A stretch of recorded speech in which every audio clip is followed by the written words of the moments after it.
আজকে পররাষ্ট্র উপদেষ্টা একটা সরল স্বীকারোক্তি দিছে যে দুই দেশের নিজস্ব স্বার্থের ধারণায় তফাৎ থাকায় ভারতের সঙ্গে সম্পর্ক থমকে আছে।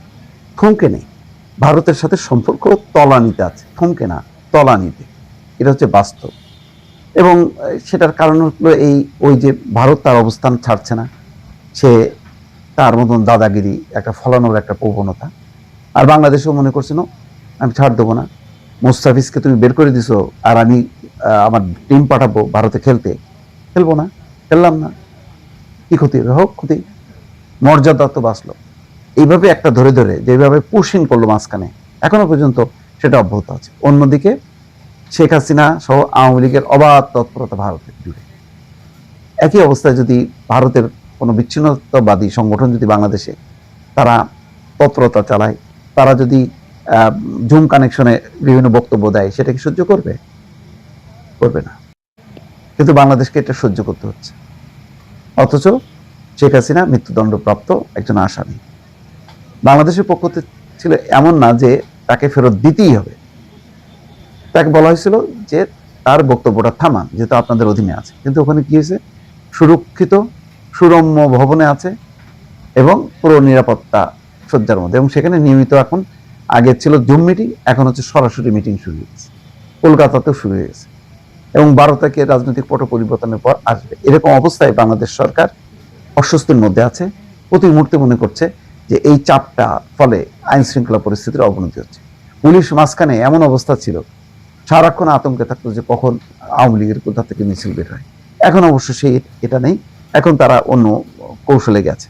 যাক, এসব কারণে সম্পর্ক একদম শীতল, এমন শীতল অবস্থা। দীপুচন্দ্র দাসকে ঘিরে পশ্চিমবঙ্গে উগ্রবাদীরা বাংলাদেশে 5টা মিশন আক্রান্ত হয়েছে, তাদের হাতে 5টা মিশন বন্ধ করে ফেলছে ভিসা দিয়ে, বাংলাদেশও বন্ধ করছে। এই ইস্যুটা অর্থহীন ছিল, বাংলাদেশ সরকারই এটার ব্যাপারে স্টেপ নিত। বাংলাদেশ সরকার বারবার বলছে যে অপরাধকে তারা ধর্মের বিচার করবে না, যে অপরাধ করবে, যে অপরাধী হবে, তাকে সেভাবেই দেখা হবে। এখানে কোনো ধর্মীয় দৃষ্টিভঙ্গিতে আলাদা করা যাবে না। একজন হিন্দু অপরাধ করতে পারে, একজন মুসলমানও করতে পারে, সে অপরাধী। আবার ন্যায়ের পথে একজন হিন্দুও থাকতে পারে, মুসলমানও থাকতে পারে, সুতরাং তার পক্ষে নেবে, অর্থাৎ ধর্মীয়ভাবে মানুষকে বিচার করা হবে না। কিন্তু ভারত বারবার আঙুল তুলে দিচ্ছে না, ধর্মটাই হলো আসল। যার কারণে এই বিভাজনটা, বাংলাদেশের এই যে উগ্রপন্থার উদ্ভব ঘটতেছে, কিন্তু এই ভারতের এই আচরণের কারণ। কারণ তারা তাদের সাম্প্রদায়িক নীতি বজায় রাখতে যে বাংলাদেশের সংখ্যাগরিষ্ঠ মুসলমানদেরকে উস্কায় দিচ্ছে, যার কারণে তার একটা প্রভাব আমরা দেখতে পাচ্ছি। এখন বলছে ভারতের সঙ্গে আমরা ভালো কাজের সম্পর্কের কথা বলে আসছি, কিন্তু আসলে যত কূটনৈতিক কৌশলেই কথা বলুক না কেন, এই অন্তর্বর্তী সরকারের এখন শেষ সময়, বিদায়ের ঘন্টা বেজে গেছে। তারা এখন বলতে বাধ্য হচ্ছে যে তাদের সম্পর্কটা থমকে আছে, কিন্তু বাস্তবে যদি খোলাখুলিভাবে বলতে হয়, এই সম্পর্কটা এগোয়নি, বরং দিনকে দিন নিচের দিকে ডাউন হয়েছে।